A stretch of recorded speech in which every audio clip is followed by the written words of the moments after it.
Je m'appelle Valérie Belin, je suis artiste plasticienne dans le sens où ce que je fais relève des arts plastiques, également photographe dans le sens où mon médium est résolument et définitivement la photographie. La photographie, je l'ai abordée dès mes études aux Beaux-Arts, dès la seconde année, donc très tôt dans mon parcours. Et assez naturellement, j'ai trouvé que c'était un instrument qui permettait de créer de manière peut-être plus en accord avec l'époque dans laquelle je me trouvais. 45 séries, c'est pas, quand vous y pensez, c'est pas énorme, ça correspond à peu près au nombre de films qu'un cinéaste peut tourner dans sa vie, en sachant qu'un film c'est très compliqué à produire. La motivation, elle est maintenue à la fois par la règle de l'offre et de la demande, c'est-à-dire que quand on est stimulé par le regard des autres, par leurs demandes, leurs attentes, évidemment, on est plus à même de poursuivre sa quête. On est encouragé en quelque sorte. Et puis ça correspond tout simplement à une nécessité vitale, comme un écrivain, comme tout artiste dont la vie est dédiée à son art. Enfin, c'est comme ça.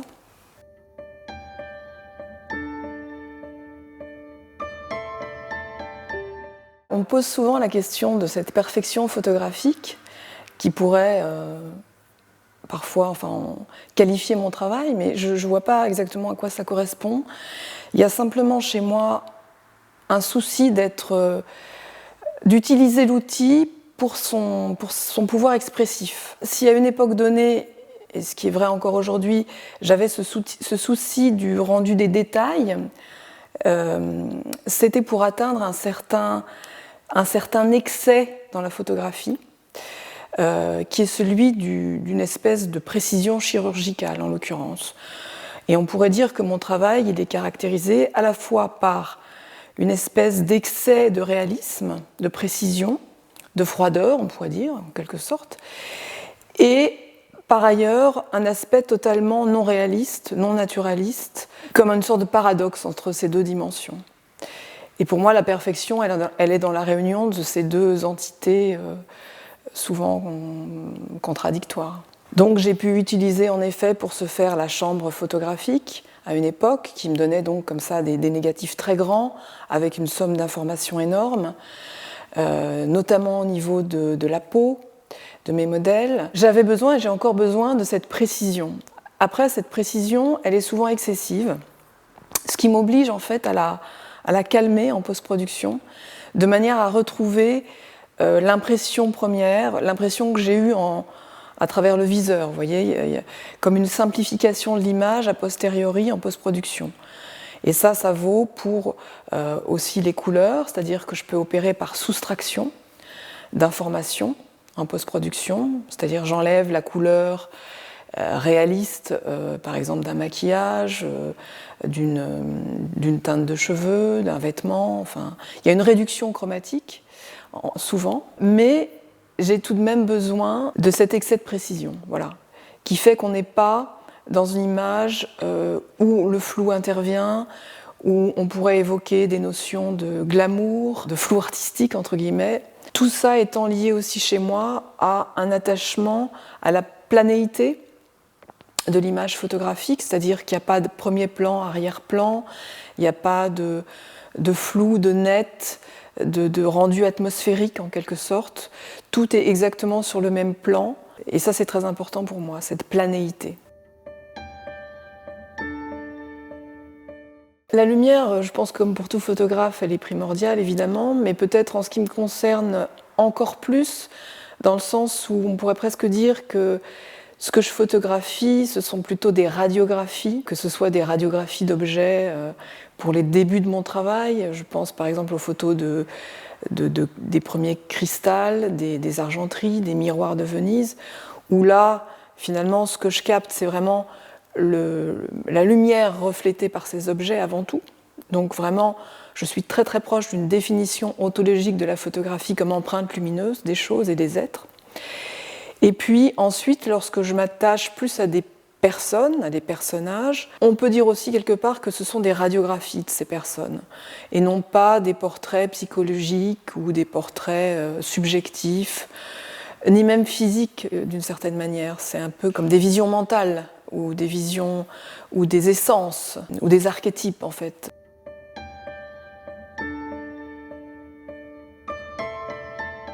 Il est vrai que dans mon travail, il y a toujours ce paradoxe très fort entre des personnes vivantes auxquelles il semblerait que j'ai retiré la vie, et inversement, une sorte de supplément d'âme aux objets que je photographie, comme si tout d'un coup, ils avaient l'énergie du vivant. Ça fait partie de ces paradoxes qui, pour moi, constituent ce que je tente de faire avec la photographie, c'est-à-dire une sorte de déconstruction, finalement, de ce que j'appelle, et ce qu'on pourrait appeler un peu bêtement, des stéréotypes. C'est-à-dire que quand vous regardez les personnes que je photographie, il s'agit souvent de mannequins en plastique, de mannequins vivants, des mannequins d'agence, et je les photographie dans une stricte équivalence. On pourrait presque dire que les mannequins de celluloïd sont plus vivants que les mannequins de chair que je photographie également. Effectivement, mes modèles, on pourrait dire qu'ils sont désincarnés. Ils sont désincarnés dans le sens où je ne les montre pas pour leur qualité et leur présence physique, mais pour leur dimension d'archétype, enfin, si vous voulez, de typologie, de phénomène. En fait, on pourrait dire que je ne photographie pas des gens, mais des existences.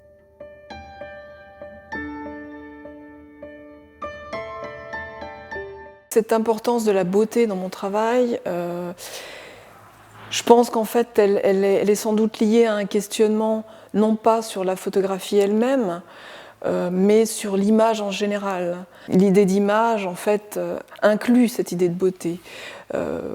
Voilà, une image, aujourd'hui, c'est d'abord montrer un certain stéréotype de la beauté, principalement d'ailleurs véhiculé par les femmes, encore, je pourrais dire plus que par les hommes. Et je pense que la beauté dans mon travail, voilà, elle est plutôt celle du stéréotype, celle d'une recherche d'adhérence à un stéréotype. Et même quand on pense à des séries relativement anciennes, comme celle des bodybuilders, on a déjà cette quête de beauté chez les bodybuilders, puisque finalement ils essayent d'adhérer à un stéréotype qui est celui de la beauté antique. Chose équivalente chez les transsexuels qui, étant hommes et voulant être beaux, veulent devenir des femmes, parce que quelque part il a été dit que les femmes étaient la beauté.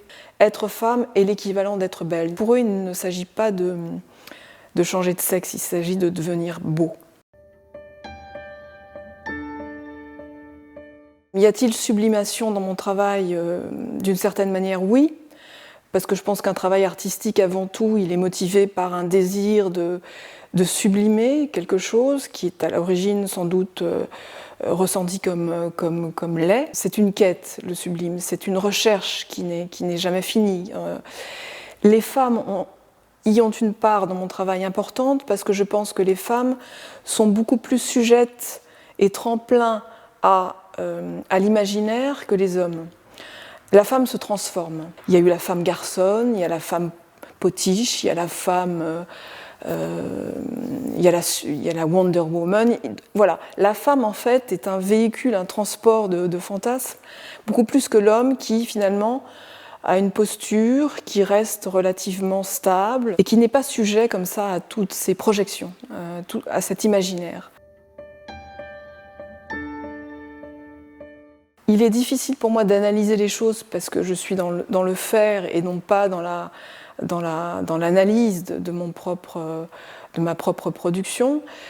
Ce que je constate, c'est que quand même, je trouve qu'il y a eu et qu'il y a beaucoup de femmes photographes, contrairement à des femmes peintres, par exemple. La reconnaissance des femmes peintres reste et a été plus difficile que la reconnaissance des femmes photographes.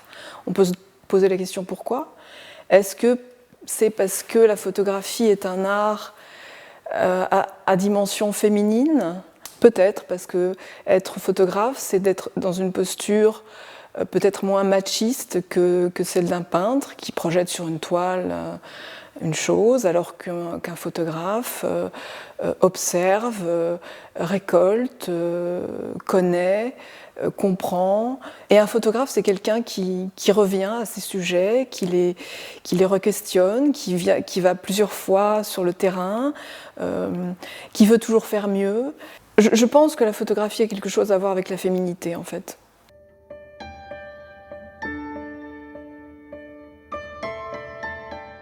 Étant une femme et me contentant d'être moi-même, il est évident que j'ai dû développer un regard féminin, ou en tous les cas un travail qui est celui de la personne que je suis, c'est-à-dire une femme, en effet. Je pense qu'on ne fait pas forcément les mêmes images quand on est un homme et une femme, ou une femme.